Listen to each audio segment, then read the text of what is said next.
अस्सलाम वालेकुम दोस्तों, कैसे हैं? उम्मीद है आप खैरियत से होंगे। मैं डॉक्टर अरशद नदीम आवान अपनी अल्ट्रासाउंड टीचिंग, रेडियोलॉजी और जनरल हेल्थ मालूमाती वीडियोस के साथ आपकी खिदमत में हाजिर हूँ। नाज़रीन, मेरा आज का टॉपिक है वो इनलार्ज प्रोस्टेट, या इसको हम कहते हैं मर्दाना गुदूद का बढ़ जाना, या जो मेडिकल टर्म है उसके लिए हम इस्तेमाल करते हैं उसे कहते हैं बिनाइन प्रोस्टेटिक हाइपरट्रॉफी। ये क्यों हो जाती है और इसके लिए हमें ख़ुसूसन कौन-सा टेस्ट करवाना होगा, और अगर हम वो टेस्ट करवा लें तो हमें कैसे पता लगेगा कि ये बिनाइन प्रोस्टेटिक हाइपरट्रॉफी है, और उसके बाद फिर हमने इसकी ट्रीटमेंट क्या करवानी है। आया हमें मेडिसिन की ज़रूरत होगी या हमें सर्जरी की ज़रूरत होगी? ये तमाम इन्फॉर्मेशन इस वीडियो में शामिल हैं, तो मेरी वीडियो देखते रहिएगा। तो आइए डिस्कस करते हैं कि मर्दाना गुदूद बढ़ क्यों जाता है, इनलार्ज प्रोस्टेट कैसे बढ़ता है और उसकी अलामात क्या होंगी, या हम उसे मेडिकली बिनाइन प्रोस्टेटिक हाइपरप्लेजिया कहते हैं। तो इसकी अलामात और इसकी इन्वेस्टिगेशन और इसकी ट्रीटमेंट के बारे में इस वीडियो में डिस्कस करते हैं।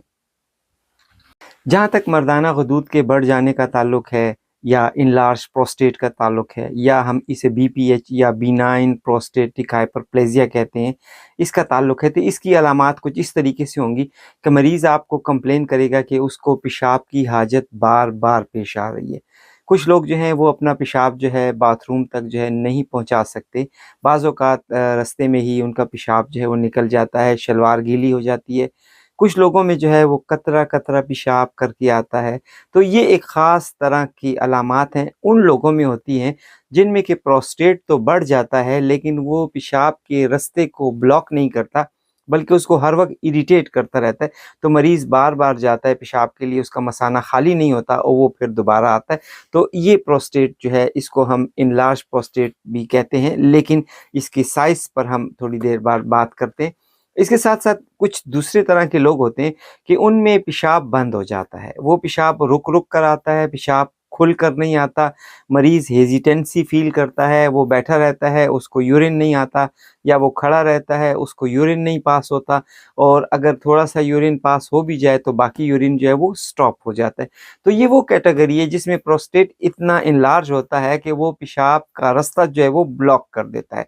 तो इसकी वजह से मरीज़ जो है वो पेशाब उसका जो है वो रुक-रुक कर आता है।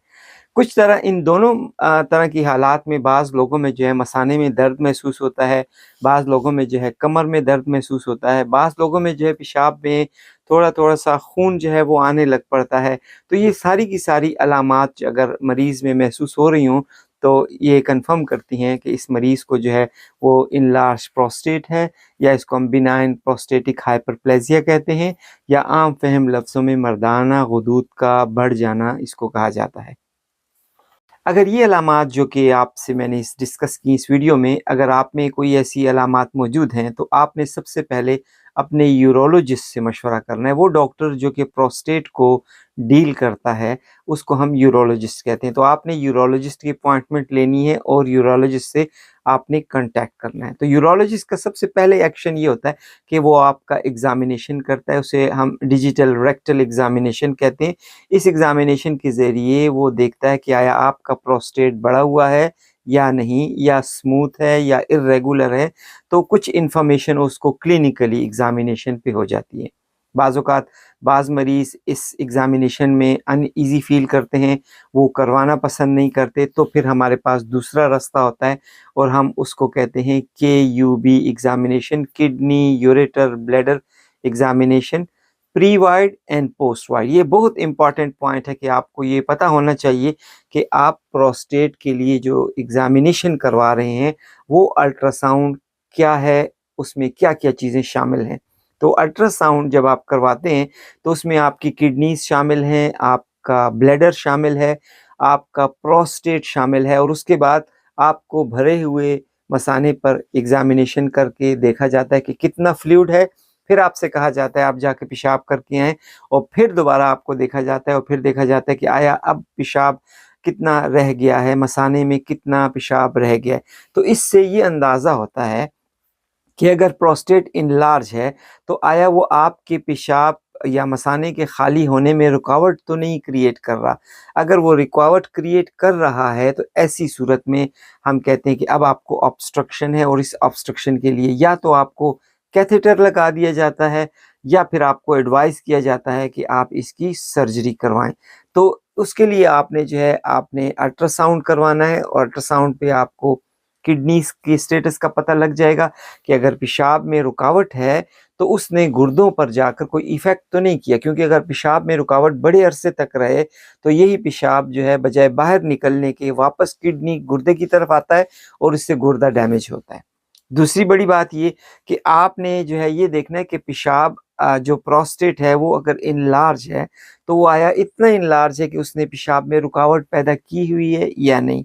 तो ये आपको प्री वॉइड और पोस्ट वॉइड से पता लगेगा, यानी भरे मसाने पर आपने पहले अपना अल्ट्रासाउंड करवाना है और फिर खाली करके दोबारा अल्ट्रासाउंड कराना है और फिर देखना है कि आया मसाना बिल्कुल खाली हुआ या मसाना बिल्कुल खाली नहीं हुआ।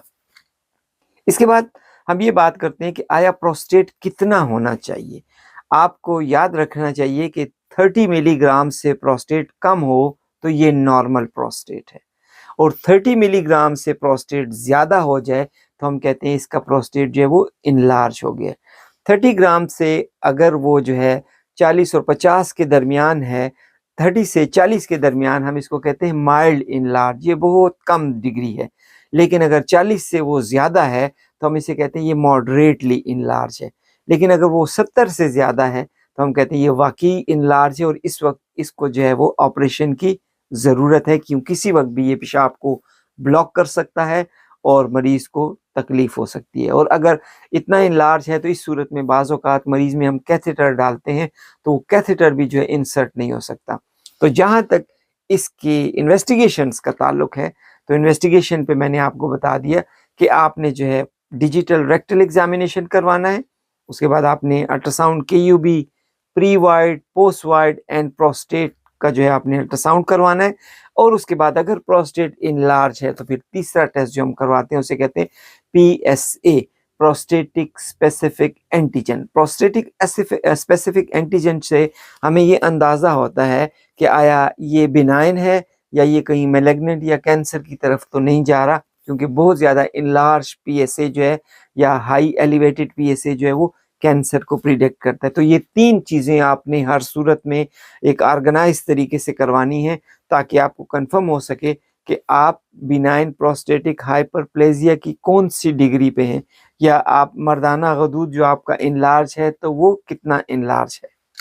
जहाँ तक बिनाइन प्रोस्टेटिक हाइपरप्लेजिया का की ट्रीटमेंट या इलाज का ताल्लुक है तो सबसे पहले जो है अगर वो थोड़ी बहुत ऑब्स्ट्रक्शन क्रिएट कर रहा है और आपके फ्लो में, पेशाब के फ्लो में जो है वो रुकावट पैदा कर रहा है तो आपको मेडिसिन दे दी जाती है। ख़ुसूसन इसमें बीटा ब्लॉकर्स हैं, कुछ मुख्तलिफ़ तरह की मेडिसिन हैं जो मैं यहाँ पे इसलिए नहीं बताता कि बाज़ औक़ात बाज़ लोग वही मेडिसिन जाके परचेज़ कर लेते हैं जो कि लीगली जो है वो एक प्रॉपर प्रोसीजर नहीं है। तो आपको अपने यूरोलॉजिस्ट से कहकर या वो जो आपको प्रिस्क्राइब करे आपने वो दवाई यूज़ करनी है, तो उसको हम दवाई दे देते हैं। दवाई के इस्तेमाल के बाद उसका मसाने का फ़्लो सही हो जाता है, मरीज़ की कंप्लेंट दूर हो जाती है और मरीज़ काफ़ी रिलैक्स महसूस करता है। बाज़ औक़ात ऐसा होता है कि उस दवाई से भी काम नहीं करता, या बड़े अरसे तक मरीज़ ने दवाई इस्तेमाल की और आखिरकार वो दवाई अब काम नहीं कर रही और प्रोस्टेट काफ़ी बड़ा हो गया और इसके लिए जो है वो सर्जरी करनी पड़ेगी। तो दूसरा ऑप्शन आपके पास जो है वो सर्जरी का है। तो सर्जरी में फिर मुख्तलिफ ऑप्शन है, लेकिन मेनली रिकॉग्नाइज 2 बड़े-बड़े ऑप्शन हैं जो कि मरीज़ को जो है समझ आती हैं। पहली बात तो ये कि मरीज़ का जो है वो यूरेथ्रा के ज़रिए इंटर करके ख़ास इंस्ट्रूमेंट और वो जो प्रोस्टेट जिसने रास्ता बंद किया है उसे कुरेद लिया जाता है ताकि वो रास्ता खुल जाए और मरीज़ का पेशाब आसान हो जाए, तो इससे मसला हल हो जाता है। दूसरा जो है वो लेज़र ट्रीटमेंट है। लेज़र से मसाने को शुआएँ देकर सुकेड़ दिया जाता है और वो भी ट्रांसयूरेथ्रल किया जाता है और उससे भी जो है मसाना जो है वो खुल जाता है और ये प्रोस्टेट जो है वो छोटा हो जाता है और मरीज़ का पेशाब जो है वो आसान हो जाता है।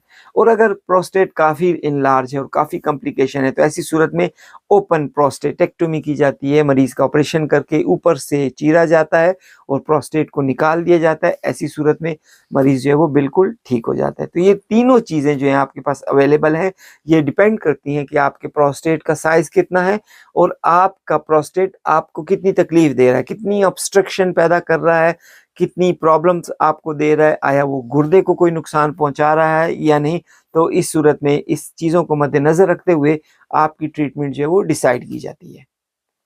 हमारे खुराक में कुछ ऐसे अज्जा शामिल हैं जो कि हमारे प्रोस्टेट की सेहत के लिए इंतहाई नुकसानदेह हैं और जिससे प्रोस्टेट इनलार्ज हो जाता है। उसमें सबसे पहले जो है वो स्पाइसी फूड हैं। जितने स्पाइसी फूड होगा उतनी प्रोस्टेट जो है वो इनलार्ज होगी। जहाँ तक अल्कोहल कंजम्पशन का ताल्लुक है, ये भी प्रोस्टेट इनलार्ज करता है। जहाँ तक जो है वो रिफाइंड कार्बोहाइड्रेट्स का ताल्लुक है, वो भी इनलार्ज प्रोस्टेट काज करता है।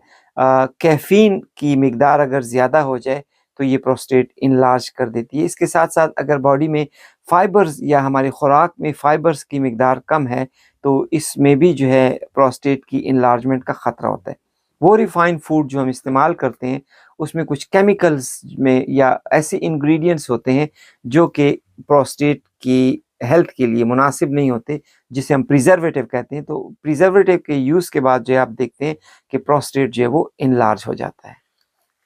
जहाँ तक प्रोस्टेट की सेहत का ताल्लुक है या हम कौन सी ऐसी चीज़ें इस्तेमाल करें जिसकी वजह से हमारा प्रोस्टेट जो है वो इनलार्ज ना हो, तो कुछ ऐसे फूड हैं जो कि अगर हम इस्तेमाल करते हैं तो उसकी वजह से हमारा प्रोस्टेट जो है वो इनलार्ज नहीं होता और हमारी प्रोस्टेटिक हेल्थ जो है वो नॉर्मल रहती है। सबसे पहला फूड जो है वो फैटी फ़िश है। फैटी फ़िश में ओमेगा 3 शामिल होता है जो कि एंटी इन्फ्लेमेटरी एजेंट है और इन्फ्लेमेशन को रिड्यूस करता है। तो वो फ़िश जो है वो सैल्मन है, वो फ़िश जो है ट्राउट है। तो इसके इस्तेमाल से प्रोस्टेट की इन्फ्लेमेशन नहीं होती और प्रोस्टेट इनलार्ज नहीं होता। दूसरी खुराक जो है वो टोमेटो है। टमाटर में जो है लाइकोपीन होता है और लाइकोपीन एक ऐसा इंग्रेडिएंट है जो कि एंटीऑक्सीडेंट है और एंटी कैंसरस है। इससे प्रोस्टेट का कैंसर जो है वो नहीं होता। तो टमाटर के इस्तेमाल से जो है वो प्रोस्टेट का कैंसर नहीं होता। तीसरा फूड आइटम जो है उसको हम कहते हैं क्रूसीफेरस वेजिटेबल। इसमें ग्लूकोसिनोलेट होता है। ये वो सब्जियां हैं जिसको हम कॉलीफ्लावर कहते हैं, गोभी है या उसे ब्रोकली कहते हैं। इन दो में जो है ऐसे करेक्टरिस्टिक होते हैं जो कि हमारे प्रोस्टेट को इनलार्ज नहीं करते, एंटीऑक्सीडेंट होते हैं और इसके अंदर एंटी इन्फ्लेमेटरी प्रॉपर्टीज़ होती हैं जिसकी वजह से आपका प्रोस्टेट जो है वो इनलार्ज नहीं होता। चौथा फूड आइटम जो है वो बेरीज़ है। इसमें इंक्लूड है स्ट्रॉबेरीज़ है, ब्लैकबेरीज़ हैं, ब्लूबेरीज़ हैं, स्ट्रॉबेरीज़ हैं। ये जो हैं ये बेरीज़ ये रिच इन फाइबर्स, विटामिन्स और ये एंटीऑक्सीडेंट होते हैं। ये इन्फ्लेमेशन को रिड्यूस करते हैं। इसके खाने से जो है अगर किसी को प्रोस्टेटाइटिस है या प्रोस्टेट की इन्फ्लेमेशन है वो कम हो जाती है और प्रोस्टेट जो है वो बढ़ता नहीं और इनलार्ज नहीं होता। पांचवा फूड आइटम जो है वो नट्स और सीड्स हैं। इसमें वॉलनट्स शामिल हैं जिसे अखरोट कहते हैं, आलमंड, बादाम हैं या हम पम्पकिन सीड्स जो हैं।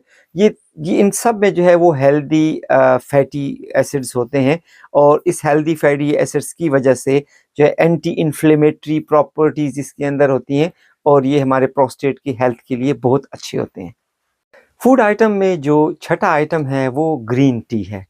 अगर आप कहवे का इस्तेमाल ज़्यादा कर रहे हैं तो कहवा जो है वो एंटीऑक्सीडेंट है, एंटी इन्फ्लेमेटरी प्रॉपर्टीज़ रखता है और ये प्रोस्टेट की हेल्थ के लिए बहुत अच्छा है और प्रोस्टेट को इनलार्ज होने से रोकता है। और 7वें नंबर पे जो है वो ग्रीन लीफ़ी वेजिटेबल्स हैं। जितनी ग्रीन लीफ़ी वेजिटेबल्स हैं ये एंटीऑक्सीडेंट होती हैं, इनमें विटामिन्स की मिकदार जो है ज़्यादा होती है और इनमें एंटी इन्फ्लेमेटरी प्रॉपर्टीज़ होती हैं। तो इनके इस्तेमाल से जो है इनलार्ज प्रोस्टेट नहीं होता और प्रोस्टेट जो है वो अपना अगर उसमें इन्फ्लेमेशन है तो वो इन्फ्लेमेशन ख़त्म हो जाती है। मैं उम्मीद रखता हूँ कि ये काफ़ी यूज़फुल इन्फॉर्मेशन होगी आपके लिए और अगर आप इन चीज़ों का इस्तेमाल करें तो आप अपनी प्रोस्टेट हेल्थ जो है वो मेंटेन रख सकते हैं और मर्दाना गदूद का बढ़ जाना या इनलार्ज प्रोस्टेटिक हाइपरप्लेजिया को जो है वो आप रोक सकते हैं या बिनाइन प्रोस्टेटिक हाइपरट्रॉफी को जो है वो आप रोक सकते हैं। तो मेरी वीडियोज़ देखते रहिएगा। किसी दूसरी वीडियोज़ के साथ आपकी खिदमत में दोबारा हाजिर हूँगा। इजाज़त दीजिएगा। अल्लाह ने के बाद।